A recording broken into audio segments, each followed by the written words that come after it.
Welcome to Strategic Growth Council. I'm Kit Lyle. Strategic Growth Council is a podcast about strategic growth and mergers and acquisitions for the middle market, but it's also a peer advisory roundtable for senior executives. We get together monthly virtually to solve growth strategy or M&A cases. These are dilemmas that are up at night concerns or opportunities that just might not rise to the level of being included in a board meeting conversation. It's lonely at the top, and sometimes there are things that you would want some input on. So think about, what question would you ask a room full of smart fellow CEOs about your own business? That's what we do. And as I said, Strategic Growth Council is also the name of our podcast. So if you're interested in learning more about organic growth, growth by acquisition, or potentially the sale of your business, this show will be interesting and useful for you. Thank you to our sponsor. We'll get that out of the way, Aclaro Growth Partners. Check them out at aclaropartners.com. And every episode, I interview a mover or a shaker in the world of strategy, growth, or M&A. Today, our guest is Cindy Fields, president of Loyalty Alliance. Welcome, Cindy. Thank you very much. Pleasure to be here. We always start off with 30, maybe 60 seconds worth of background on yourself. So feel free. Rather than doing the intro of you, I thought it might make more sense for you to provide the introduction yourself. Well, it's very kind of you. Thank you. My name is Cindy Fields. I am the president and founder of Loyalty Alliance. My background goes back all the way to Wall Street in the good old days. I started off in venture capital, private equity, turnaround situations, did some financing deals at Donaldson, Lufkin and Jenrette, got involved in merger arbitrage in the heyday period. So that was very exciting, and then got involved in middle market investment banking. Over time, even though I have the fancy credentials, my orientation, even though I can do the deals and the focus is on the money, I realized that my skill set and my interest was really on the people. So while we were looking at the transactions, I was talking to the CEOs, I was talking to the rank and file, because when it comes right down to it, deals are deals of entities, but entities are composed of people. So my orientation is always people. After a while, I went on the other side and I wound up being advisor to people who had been my clients. So I helped them with the insurances, I helped them with the investment side, I helped them with the advisory side and coaching them so that they could get their deals done. And it was always about what's important to you. What's important to you as an individual when I'm talking to the companies that are being acquired or thinking about being acquired. And even when I'm dealing with the M&A firms, what is important? Why are you looking at this company? Who are you dealing with? Because it may be the best deal down on paper, but when it comes right down to it, a rectangular office, there's 4 corner offices, but there's only one parking space, usually that's closest to the building. And deals have broken down for lesser reasons than who gets that closest parking space. So now my focus is more on the insurance side, on the entrepreneurial side, and helping to make sure that deals get done properly, and on the insurance side to make sure that that is not ignored, because many times people are so focused on the building and the merging that they don't think about the protecting of where their monies actually are going.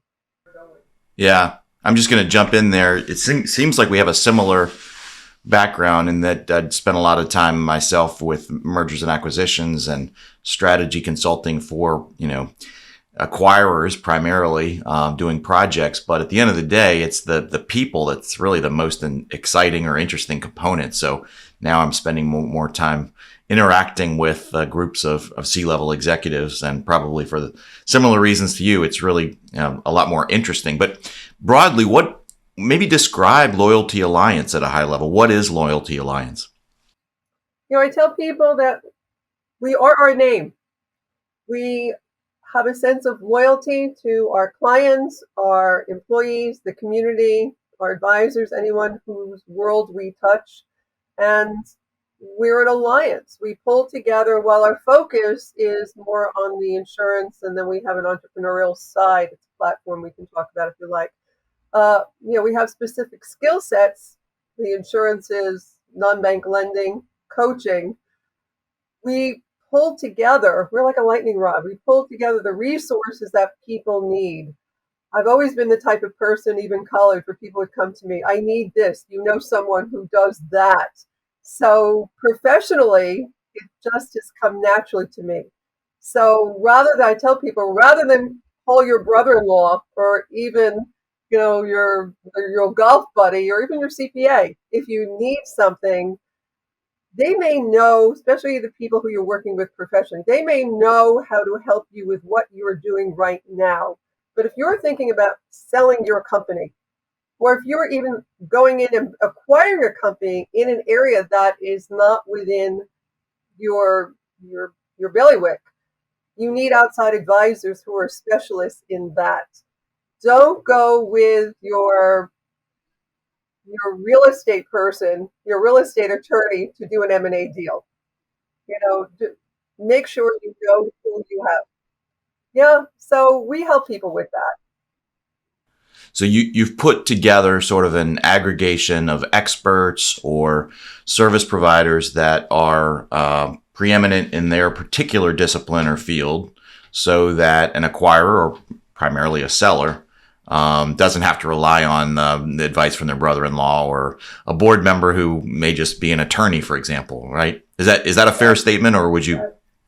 No, that's a very fair statement. Now, I must say, our area of expertise is on the insurance side, is on the non-bank lending side, is on a certain amount of coaching, but we're dealing with people.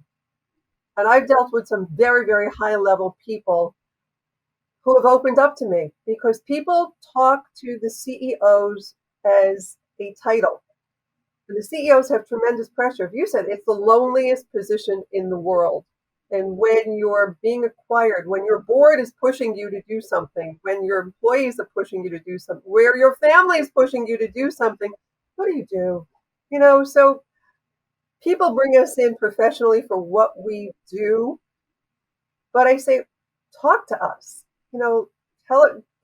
For us, everything. We always start with what is important to the person. What's important to you? Because until you know what truly is important to you, you can't move forward, or you should not move forward, because you're going to get pushed into something that's important to someone else, and it could ruin not just your company, but it can ruin your life. Absolutely. Yeah. This is interesting because we've had several conversations with acquirers who are private equity individuals, experts, professionals, who have talked about some of the key risks that they face when they're acquiring a privately held business. And at the top of the list is key person risk, rather. And the risk of the relationships that they may or may not have with key customers. But so I was looking forward to focusing here on key person risk insurance, because it's an area that most of us have heard of, but may not know enough about to have formed an educated opinion. So, maybe a good place to start is who would be a typical client of yours, or who has been a typical client of yours? Well, it comes from both sides of the transaction. On the private equity side, we work with a number of private equity firms because as they acquire companies, as you had mentioned, the greatest risk is the key person. Because you may be buying a company, the bricks and the mortars or the intellectual side, but somebody's got to run the company. And generally there's that one or two people who are essentially identified with the company. If something happened to them, what do you have? So smart private equity people who are interested in not just having the acquisition, but having an ongoing concern, try to protect that risk, leverage their acquisition, and they invest in key person insurance. Key person insurance is defined as insurance on an individual at the company, not always the CEO. Many times it is, most times it is, but it's an individual whose position, whose job is so pivotal to the company that if something happened to them, what would be left? So you cannot replace the person, but you can leverage the loss with cash. And that's what key person insurance does. Yeah, that's a great explanation. And let's talk about that worst case scenario. I'll throw out a few scenarios for our audience's humor and benefit. Uh, Key person X has a divorce and goes a little cuckoo mentally and emotionally. Key person Y gets hit by the proverbial bus. Key person Z just doesn't get along personally, emotionally with the new acquirer, and they're just sort of at loggerheads. So, how does key person insurance come into play, or does it in the scenarios that I just described? Well, in some situations, it's more the buy-sell and funding the buy-sell agreement, because for the key person, the person goes on, the CEO goes on a skiing trip. And there's too many stories like this in the news. Loses control, skis into a tree, end of the person. It could be someone who's in their 30s, it could be someone who's in their 70s. What happens to the company? The key person insurance would kick in, would provide the cash to help find replacements, to fund the acquisitions of, keep the business going in one way, shape, or form, to buy the shares that could be out there that the company, depending on who owns the key person insurance, generally it's the company, how they can keep the company running so that there isn't the panic in the street when it gets out that this key person is no longer there. Now, when you're talking about the uh, someone going cuckoo or divorce or things like that, many times the insurance is in a buy-sell agreement. And that, I tell people, you may be best, go into a partnership. You may be best buddy nows, because so many companies start in a garage, and best buddies went to elementary school together. They're going to go out in a wonderful way, and they build their company and everything's hunky-dory. They're married, they have kids. Something happens to the other partner. You may love your partner, but do you really want to be in business with his crazy wife and kids? You want to make sure if something happens to your partner that you can buy out the shares. That's generally done in a number of different ways. The way where you can leverage your dollars most effectively is generally life insurance. Now, there's the other situation. What happens if the person who's skiing goes into the tree and he doesn't die, but he becomes totally immobilized? He cannot function any longer. Same thing with the partner. Doesn't die, but he can no longer perform the duties that he had before. What do you do? Well, that's still key person insurance, but it's a key person disability policy. Too many people they think key person insurance, they think key person life insurance. That is used most effectively, yeah, if somebody dies. But the realities of life is that it doesn't always wind up in death. And you have to be prepared for that possibility. And in today's world, with modern science, that eventuality. And you need to protect yourself as a partner, and you need to protect yourself as an investor in the company. And Cindy, naive question for you: is key person insurance typically purchased by the company for whom the key person works, or by an acquirer, or a board? Who is responsible? Who typically is your client? It generally is on two sides. The private equity entity, they're acquiring the company, they'll bring me in, and it's generally the company that owns the key person insurance. Now, that said, sometimes there's a loan that's associated with the acquisition, because most acquisitions are leveraged acquisitions. That entity that is loaning the money wants to protect their investment. So even though the company owns the policy, there's a carve out for that portion. It could be, whatever millions of dollars. So let's say it's a $10 million policy. There's $5 million in debt.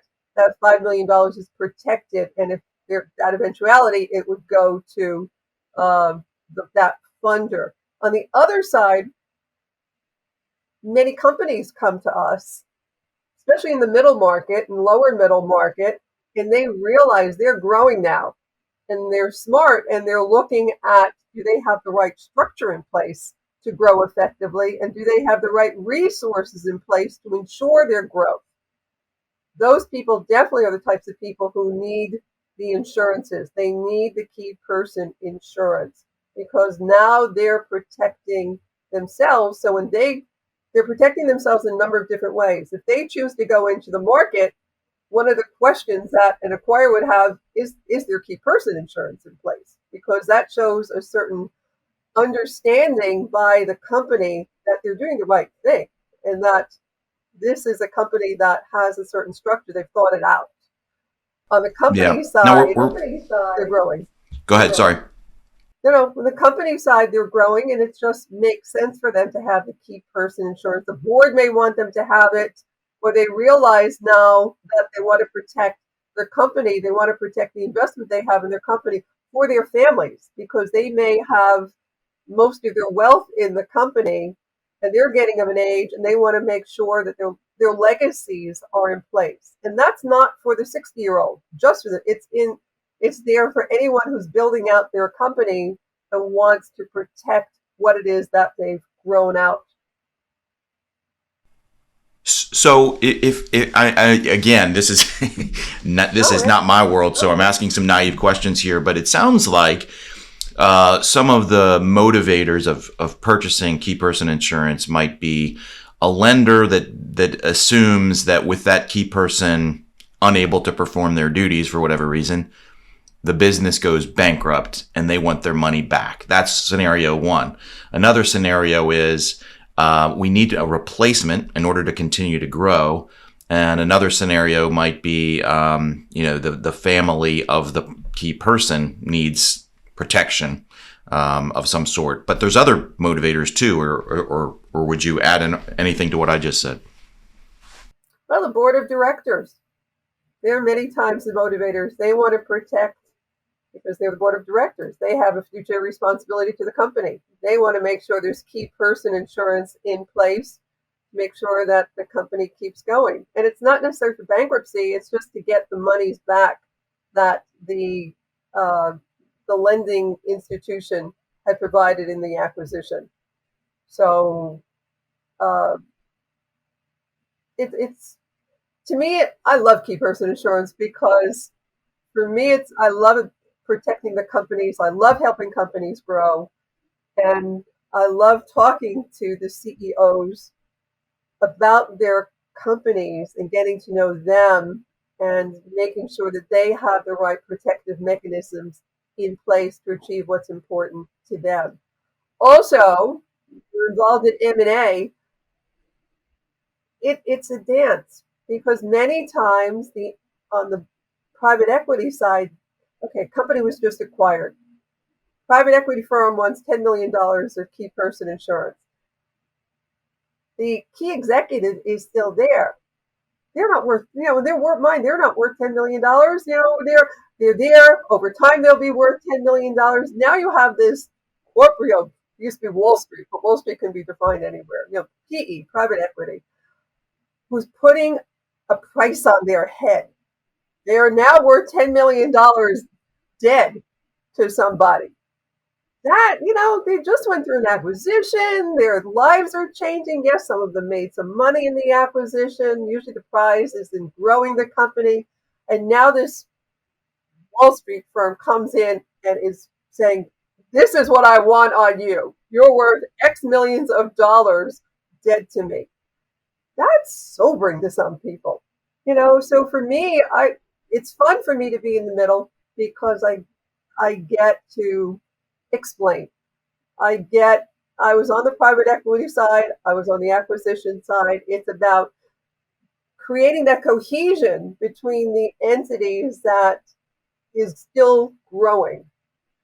And back to the people skills that you obviously have. And so a couple questions rolled into one. How do you find your clients? And in other words, how do you gain introductions to these companies or the private equity groups? And then secondly, is key person insurance just like any other type of insurance in that there's a carrier and there's a broker or a representative? Are you sort of the representative and you choose from a variety of different carriers, or how does that work?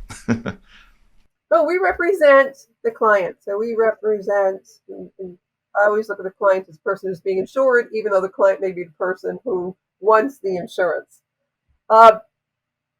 We find out where the need is. We get a sense of how much they need. We get a sense of the person who's being insured, because when you're buying insurance, it's on that person and the risks associated with insuring that person's life. And, it's not just about, did you have cancer? Do you smoke? Uh, anything having to do with, health issues. It has to do with hobbies. Do you do skydiving? Do you do underwater sports? If so, where? You have to realize there's someone there who's insuring your life. They're not insuring your death. They're insuring your life, and they want you alive, and they associate the risks associated with all the different things that you're doing. We find out about the person who's being insured, and then yes, we go into the market. I do not work for an insurance company. I'm totally independent, which means, based upon my knowledge now of the client and how much the person's being insured, how much is being requested, I have a team of people who goes out into the market, goes out and talks to the different insurance companies. We do a preliminary assessment to see what we can get, because we don't mention names of people until it's time to actually get the insurance. And then we find the best carrier to address the risks that are associated with that person. So it's not, we work with a myriad number of carriers all over the country, and I have to say all over the world, because in some situations we have to go overseas. Right.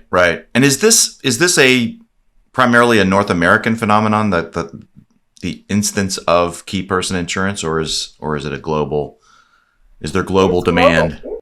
It's global. I mean, our focus is primarily in the United States, but you have to realize a company here, I've got to conferences and things that are going on overseas. The baby boomers started companies, and now things are happening with those companies. People are starting companies all over the world. It's businesses are businesses. People are people. The market is the market. It's the same wherever, with different nuances anywhere you go, and it's about protecting risk. So, Cindy, you're providing a valuable service to the merger and acquisition ecosystem. You're sort of lubricating the cogs in the wheels of M&A to make sure that the risk is minimized or is taken off the table, or that particular type of risk. What are the opportunities that you see for growing your business? What are the challenges that you face in growing your business? The opportunities are really endless, because what we do is so needed.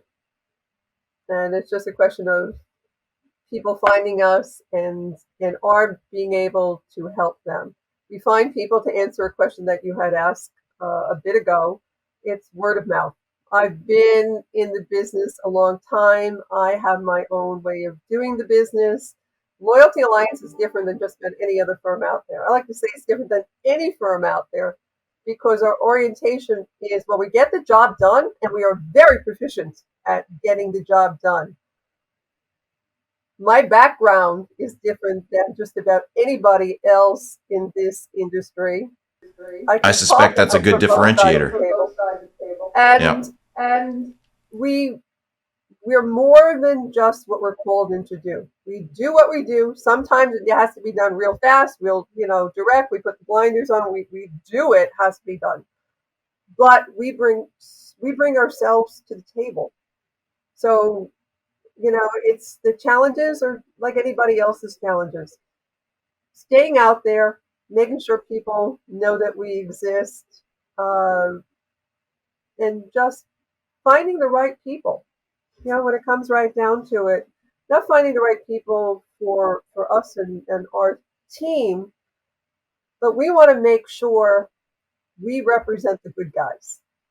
Now, the good guys are not always the PEs. It's not defined what side of the table you are, but there are a lot of characters out there who are trying to sell their companies and, do things that they shouldn't do. And there are a lot of PE firms and venture capital firms that are trying to go in there and make the quick buck.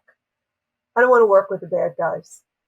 We want to work with quality people who are in the business for the right reasons, who want to grow organizations, who want to help people, who believe in capitalism, and who are doing their jobs the right way.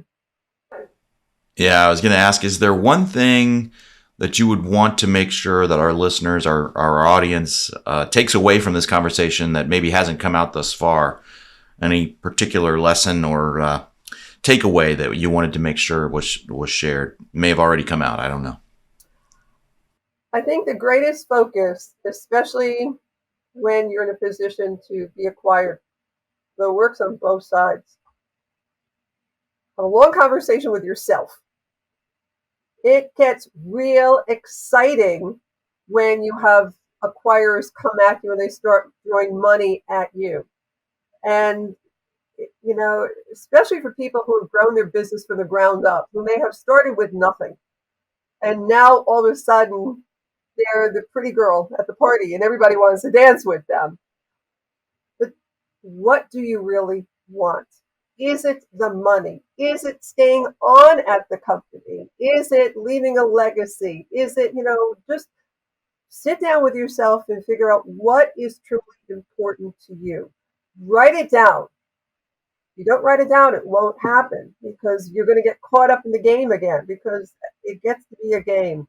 And make sure you are represented. What you want is represented at the table. Now, that has nothing to do with key person insurance. It has to do with making sure what you want happens. On the M&A side as well, make sure, this may be the most attractive company that's come across your table, but does it fit your portfolio? Does it fit in with what you want to do? Because you may be able to buy it, but then what are you going to do with it?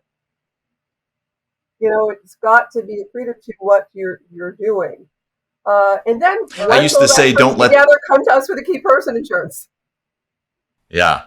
I used to say, don't let the for sale deal of the moment that just happens to land in your lap dictate your strategy. Have a strategy in place so that you know it when you see it. You know the pretty girl when you find her, right? Just to use that analogy. Yeah. But the point is to develop a set of criteria, either as a buyer or also as a seller, in terms of what you're looking for. What do you want? So you know a fit when you see it. Last question. And before you go on, we can help people with that as well, because I do some coaching, and part of the coaching is to sit down and go through the conversation with people and then help them figure that out. So how can our audience find you, Cindy? Loyalty Alliance, you're the president of Loyalty Alliance. What's the best way for them to find you? They can come to our website, loyalty with an L, loyaltyalliance.com. They can send me an email at cfields@loyaltyalliance.com. And I'm assuming you're going to provide this information, or just call me. I can give you the number, 212-570-1212. And it starts with a telephone call. Never be shy about picking up the phone. Nowadays, people are so much into text. They're so much into emails. I'm into one-on-one conversations, because when you're buying a company, it comes down to that basic fact that we started. It's people. You need to have a conversation with someone. Don't just look at the numbers. Don't just look at the emails. Everything is interpretive when you're looking at words on a piece of paper. You need to have a conversation. And if you want to have a conversation with me, I love talking to people. I love helping people. I love directing people when I can't help them. I'll help them find the resources. So call me. That's an excellent point to end on, is right where we started, with helping people and working directly with people. And you certainly have the background and the skill set to be able to do just that. So thank you very much, Cindy. I appreciate you joining our podcast. Well, thank you. And thank your audience. And I also wanted to say thank you to our audience as well. And for more podcasts, go to strategicgrowthcouncil.com, or anywhere that you listen to your podcast. Give us a listen, give us a like, subscribe, and thanks for listening.